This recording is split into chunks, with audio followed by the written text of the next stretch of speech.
तो आइए अब बात करते हैं इसके factor influencing drug of absorption, यानी जो फैक्टर्स ड्रग एब्जॉर्प्शन को इन्फ्लुएंस कर रहे हैं वो कौन कौन से फैक्टर हैं, तो उनको देखते हैं। पहला जो फैक्टर है वो है आपका फिजिकल स्टेट। अब फिजिकल स्टेट में ठीक है जनरली क्या होता है कि जो लिक्विड होता है ठीक है वो ज़्यादा एब्जॉर्ब होता है, यानी बेटर एब्जॉर्ब होता है ग्रेटर टू सॉलिड, ठीक है, इन कंपेरिजन टू सॉलिड। यानी जो लिक्विड फॉर्म होता है ड्रग का ठीक है वो जल्दी एब्जॉर्ब हो जाता है सॉलिड के कंपैरिजन में। दूसरा बात कर लेते हैं ठीक है लिपिड सॉल्युबल, ठीक है लिपिड सॉल्युबिलिटी। तो जो ड्रग लिपिड सॉल्युबल होते हैं यानी जिनका सॉल्युबिलिटी जो होता है वो लिपिड्स के थ्रू होता है ठीक है वो रैपिडली एब्जॉर्ब हो जाते हैं ठीक है, क्योंकि जो डिजॉल्व लाइक डिजॉल्व ठीक है, डिजॉल्व लाइक डिजॉल्व। तो इसके अकॉर्डिंग जो है कि चूँकि जो सेल का मेम्ब्रेन है ठीक है वो भी लिपिड से बना हुआ है और जो दवा है वो भी क्या है लिपिड सॉल्युबल है, तो दोनों जो है रैपिडली जो है एब्जॉर्ब हो जाते हैं और उससे जो है एब्जॉर्ब हो जाते हैं।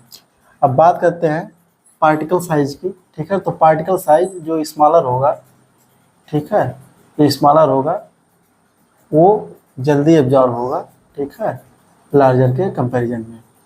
अब बात कर लेते हैं डिसइंटीग्रेशन टाइम की। तो पहले समझ लेते हैं कि डिसइंटीग्रेशन टाइम होता क्या है। तो डिसइंटीग्रेशन टाइम जो होता है वो समय होता है जब दवा जो है ठीक है बॉडी में पहुंच रहे यानी स्टमक में पहुंच के जो है वो छोटे छोटे मॉलिक्यूल्स में जो है ब्रेक होती है यानी डिसइंटीग्रेट होती है। तो जितना समय वो ब्रेक डाउन में लेती है यानी जो उसके मॉलिक्यूल हैं ठीक है छोटे छोटे मॉलिक्यूल्स में ब्रेक होने में जितना समय लगता है ठीक है उसी को जो है हम डिसइंटीग्रेशन टाइम कहते हैं। तो जो डिसइंटीग्रेशन टाइम होता है ठीक है जितना कम डिसइंटीग्रेशन टाइम होगा ठीक है उतना जो है जल्दी एब्जॉर्ब होगा ठीक है, उतना जल्दी एब्जॉर्ब होगा। अब बात करते हैं डिसोल्यूशन टाइम की, ठीक है। तो डिसोल्यूशन टाइम जो होता है वो डिसइंटीग्रेशन के बाद में आता है। जो डिसोल्यूशन का स्टेप होता है वो डिसइंटीग्रेशन के बाद में आता है। तो डिसोल्यूशन जो होता है वो समय होता है जब दवा जो है बिल्कुल अपने लिक्विड फॉर्म में जो है आ गई है और जो है वो एब्जॉर्ब हो रही है ठीक है। तो वो जो समय होता है ठीक है वो डिसोल्यूशन टाइम होता है। तो जो डिसोल्यूशन टाइम होता है ठीक है वो जितना कम रहेगा ठीक है जितना कम रहेगा उतनी जल्दी जो है ये एब्जॉर्ब हो जाएगा।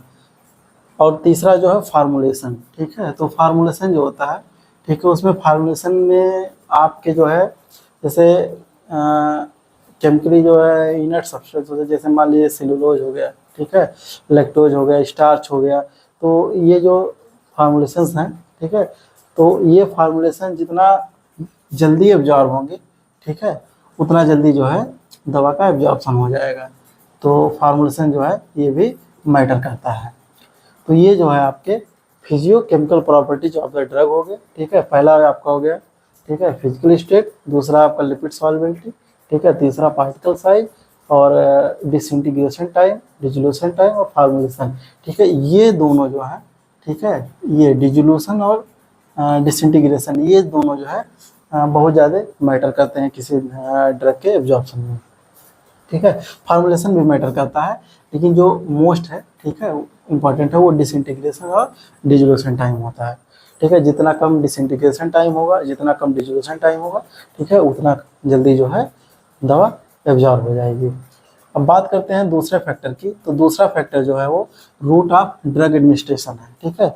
अब जो रूट ऑफ ड्रग एडमिनिस्ट्रेशन है ठीक है रूट ऑफ ड्रग एडमिनिस्ट्रेशन को इस तरीके से समझते हैं कि मान लीजिए कोई पेशेंट है ठीक है वो इमरजेंसी कंडीशन में है ठीक है उसको ट्रीटमेंट जो है वो इमरजेंसी कंडीशन में आपको देना है। तो आप उसको टेबलेट तो देंगे नहीं ठीक है क्योंकि टेबलेट जो है फिर वो आपका जो है फर्स्ट पास मेटाबॉलिज्म में चला जाएगा ठीक है। तो जब फर्स्ट पास मेटाबॉलिज्म में चला जाएगा तो फिर ओरल स्टमक इंटेस्टाइन ठीक है लीवर, तो फिर वो जो है बहुत लंबे उसमें चला जाएगा। तो वहाँ पे हम क्या करते हैं इंजेक्शन देते हैं ठीक है। तो इंजेक्शन जो होता है वो जो है हम आईवी रूट से देते हैं वो डायरेक्ट जो है ब्लड सर्कुलेशन में पहुंचता है और अपना जो इफेक्ट है वो प्रोड्यूस करता है। तो रूट ऑफ ड्रग एडमिनिस्ट्रेशन जो है, ठीक है, इस तरीके से मैटर करता है। अब चूंकि जो हम लोग फार्माकोकाइनेटिक्स की डिफिनेशन ही है, ठीक है, कि ड्रग एडमिनिस्ट्रेशन जो है, ठीक है, साइट ऑफ ड्रग एडमिनिस्ट्रेशन, ठीक है, इनटू द ब्लड स्ट्रीम, ठीक है, यानी ब्लड सर्कुलेशन। तो डायरेक्ट जो है हम ब्लड सर्कुलेशन में पहुंचा देंगे किससे, आईवी रूट से, ठीक है। तो ये भी जो है मैटर करता है। तो ये आपका हो गया रूट ऑफ ड्रग एडमिनिस्ट्रेशन। तो ये भी आपका जो है मैटर करेगा। अगर आप आईवी रूट से देंगे तो जल्दी एब्जॉर्ब हो जाएगा, अगर आप ओरल रूट से देंगे या अदर जो है लोकल रूट प्रेफर करते हैं तो फिर एब्जॉर्प्शन आपका जो है वो डिले होगा।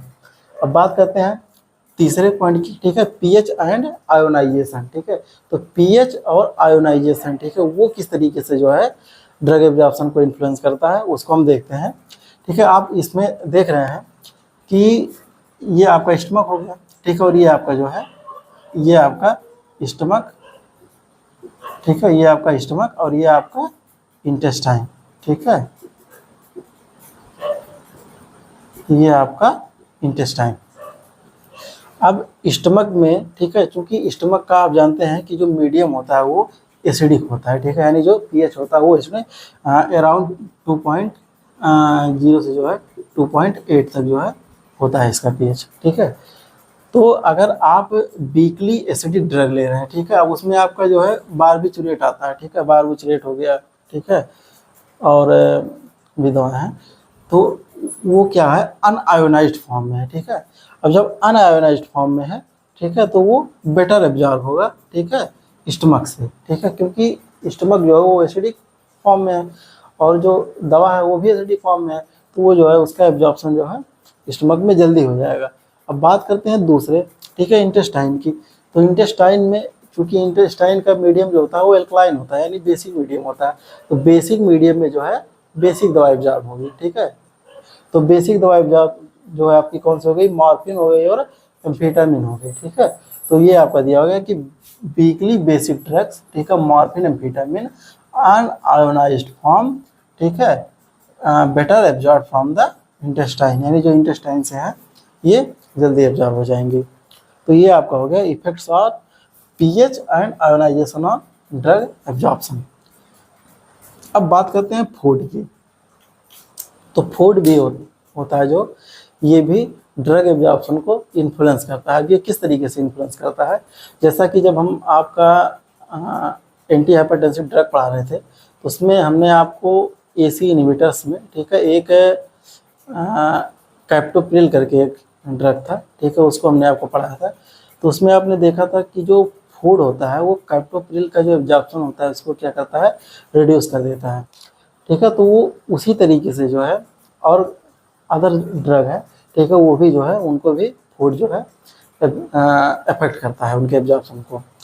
अब जैसे कुछ दवाएं होती हैं जो अगर उनको खाली पेट लिया जाता है, ठीक है, तो वो बेटर एब्जॉर्ब होती हैं, और कुछ दवाएं होती हैं उनको खाने के बाद लिया जाता है तो जो वो बेटर तरीके से एब्जॉर्ब होती हैं और जो उनका साइड इफेक्ट होता है उससे जो है बचाती हैं।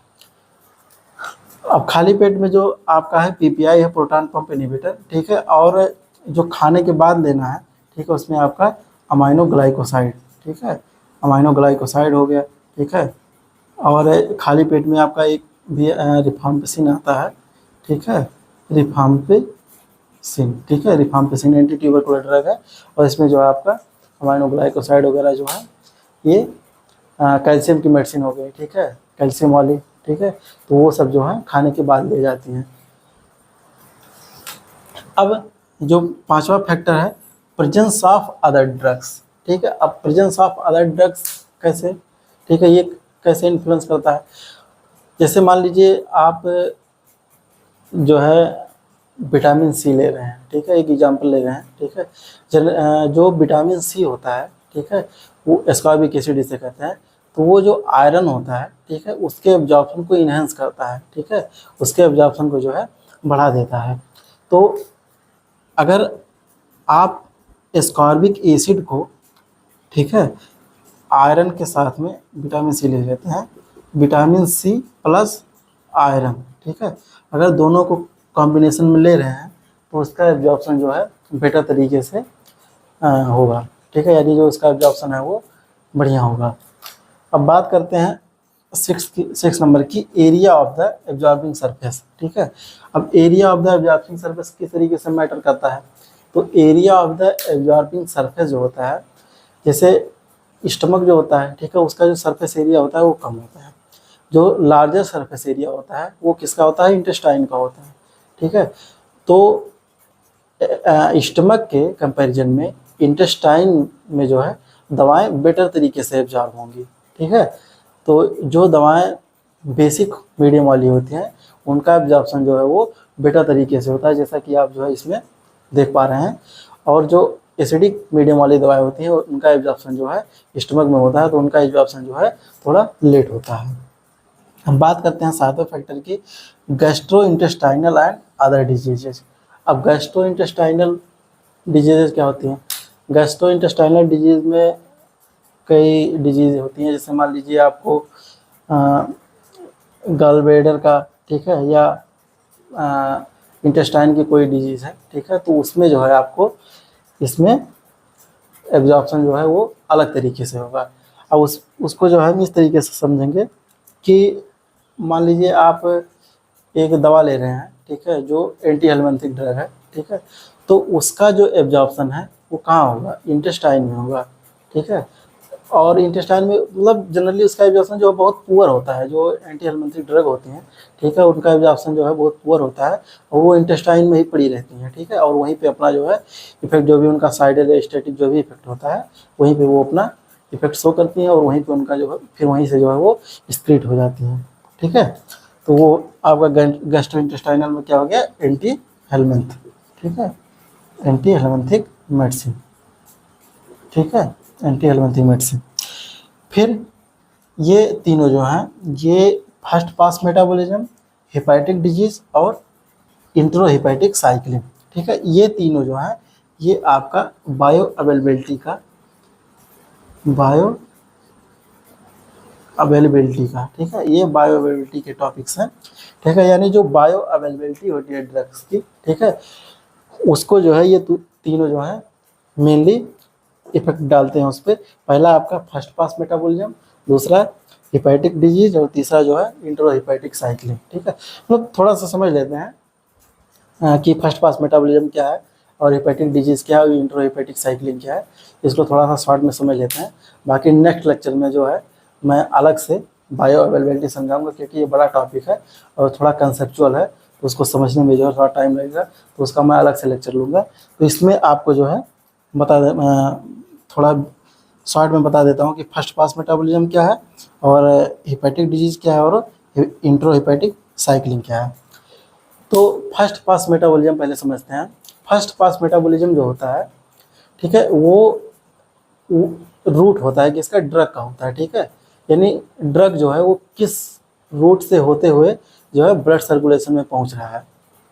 तो पहला जो है फर्स्ट पास मेटाबॉलिज्म में दवा जाता है कहाँ, ओरल में, ठीक है, ओरल रूट से लिए, फिर स्टमक में पहुंचा, स्टमक से इंटेस्टाइन में, ठीक है, इंटेस्टाइन से एब्जॉर्ब होके कहाँ, लीवर में, और फिर लीवर से जो है एब्जॉर्ब होके कहाँ पहुंच जाता है, ब्लड सर्कुलेशन में, ठीक है।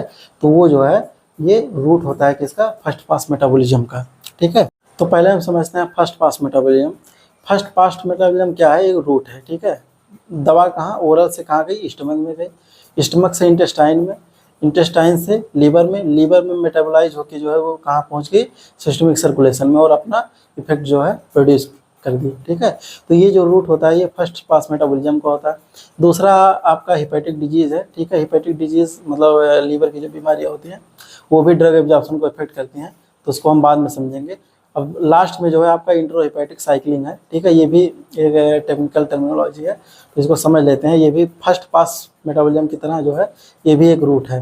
जैसे मान लीजिए कोई दवा है, ठीक है, वो उसका एक्सेशन जो है बाइल के थ्रू होना है, तो वो दवा क्या हुआ कि आप ओरल लिए उसको, ठीक है, वो स्टमक में आया, स्टमक से इंटेस्टाइन में, इंटेस्टाइन से लीवर में, ठीक है, फिर लीवर से मेटाबोलाइज होकर कहाँ गया, सिस्टमिक सर्कुलेशन में, फिर वहाँ से वो एक्सक्रीट होके बाइल के थ्रू कहाँ गया, इंटेस्टाइन में। अभी इंटेस्टाइन से दोबारा जो है रीअब्जॉर्ब कर लिया गया लीवर के द्वारा, और लीवर जो है दोबारा उसको रीमेटाबोलाइज करके कहाँ भेज दिया, सिस्टमिक सर्कुलेशन में। ठीक है, तो ये जो पाथवे हो गया ये रिपीट हो गया। ठीक है, तो इसी को जो है इंटरोहेपेटिक साइकिलिंग कहते हैं। ठीक है, तो ये जो है आपका एक शॉर्ट में डिस्कशन हो गया। बाकी इसका जो है डिटेल में हम लोग पढ़ेंगे बायोअवेलेबिलिटी वाले लेक्चर में। ठीक है, तो उम्मीद करते हैं कि आपको ये लेक्चर समझ में आया होगा। तो अगर आपको ये लेक्चर समझ में आया तो आप हमारे चैनल को लाइक करें, शेयर करें और सब्सक्राइब करें। ठीक है, और फार्माकोलॉजी के और किस टॉपिक पे जो है आपको वीडियो चाहिए, ठीक है, उसके लिए आप हमें कमेंट करके ज़रूर बताएं। Thank you.